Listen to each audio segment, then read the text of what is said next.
What you manifest in your mind, you can bring to reality. The Peanut Butter Falcon, potentially my favorite movie so far of the year. Independent film starring Shia LaBeouf, Dakota Johnson, Jack Gatzigan. Kind of a modern day Huckleberry Finn story with two unsuspecting friends go on a journey, on a mission, an adventure.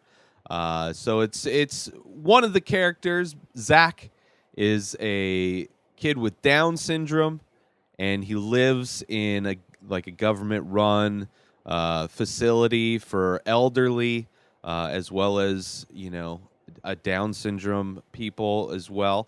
And he's not happy with his life there, obviously. He doesn't have any family, no friends, or his friends or people, the old people that live in the facility with him. But he wants to break out, and he does. He effectively breaks out, and Dakota Johnson's character is tasked with trying to find him so that the facility can just cover it up and, so they don't get in trouble. Meanwhile, Shia LaBeouf's character is out running from his former employer, which let him go. They fired him because he was I think he was stealing from other people's, it was a fishing job, and he was stealing crabs or whatever from other people's traps. I don't remember exactly what it was that he was doing, but he got fired. And in retaliation, he decides to burn that mother down. So he sets fire to their, fishing equipment and the facility that they have on the dock. And he's kind of running from that because they are out to kill him now. So it's Shia LaBeouf on the run and Zach on the run, and they meet up. And at first, of course, it's kind of a similar situation that's been in a lot of movies where you have the alpha male guy, and then you have the person that is just green as far as being on their own. They're very codependent. They've never been on their own before, and they need the guidance of the alpha leader. So it's a very kind of similar premise that's been in a lot of movies. And again, very similar to Huckleberry Finn. I haven't read Huckleberry Finn since childhood, but it was kind of the first thing that came to mind while watching this movie. That it seems, I don't know if the themes of both are similar in both stories, Mark Twain's story versus this one, but it kind of had that feeling. So anyway, so Zach and Shia LaBeouf's character, which let's get their actual names here, their character names. Tyler and Zach go. They meet up. First off, of course, Tyler doesn't want to have the baggage, doesn't want the responsibility of taking this kid, which he finds Zach naked. Zach isn't naked. He's wearing whitey-tighties when he finds him, because when Zach escaped, he needed to strip down, and he forgot to take his clothes with him. So he's just in his whitey-tighties, and Tyler, at first doesn't want to take him, but realizes that he's going to need this kid to help him out. And he also finds out that Zach is on the run as well. So they have that kind of similarity where they're basically both running from their past in a lot of ways, whether it be from the institutionalization that Zach's life had been consumed with, or Shia LaBeouf, Tyler's character, maybe just not liking his day job and probably working for people that treated him like shit.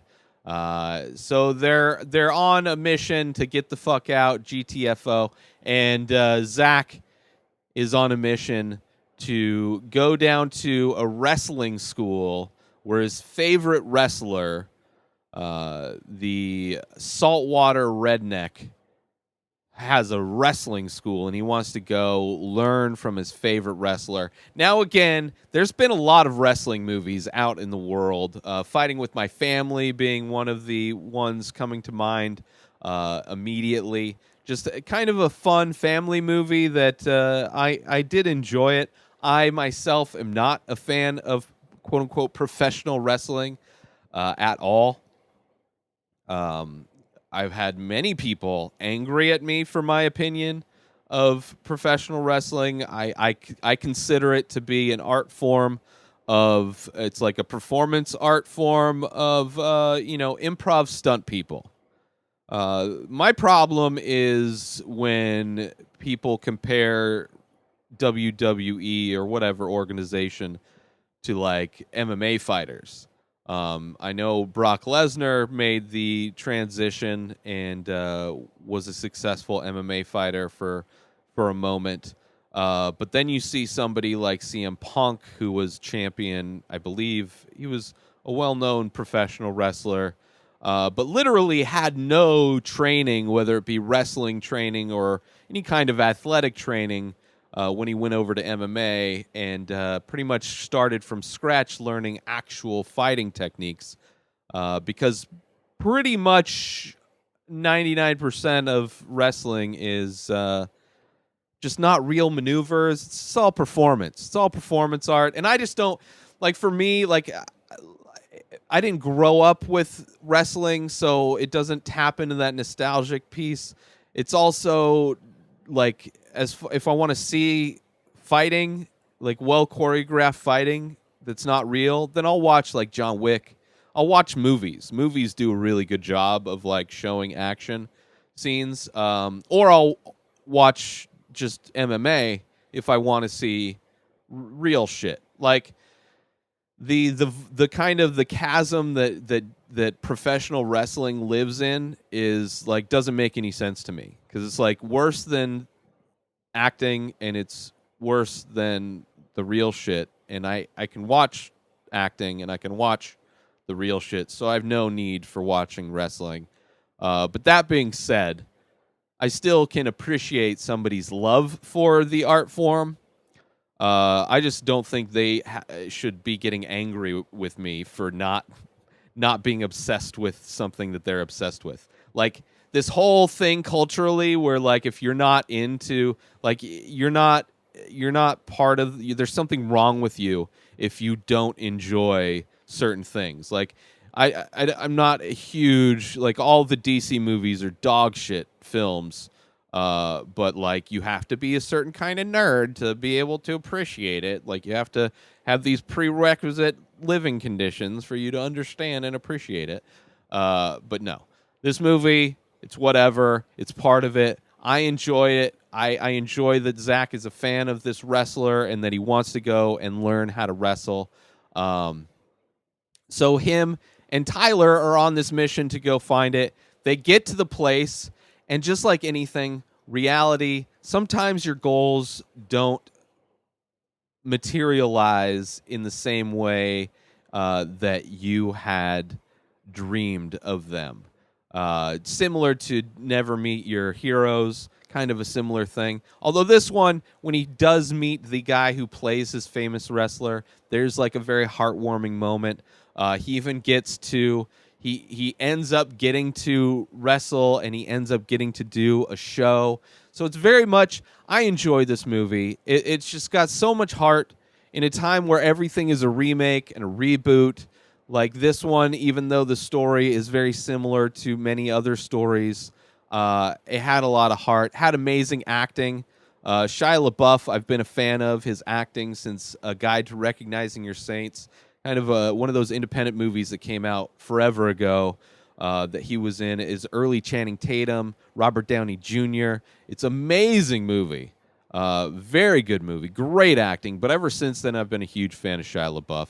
And recently he did American Honey, which his character in American Honey isn't that far off from his character that he plays in this one. Kind of, street smart kind of kid, used to being on his own. But I enjoyed it. Peanut Butter Falcon, one of my favorite movies of the year by far. Go check it out for sure. New episodes of this show come out every day. Subscribe on IGTV, YouTube, and everywhere else podcasts are found. Go purchase my original artwork over at inspireddisorder.com and save 25% when you use coupon code RTS. Follow me on all social media at Ray Taylor. Have a wonderful day, everybody. Peace out!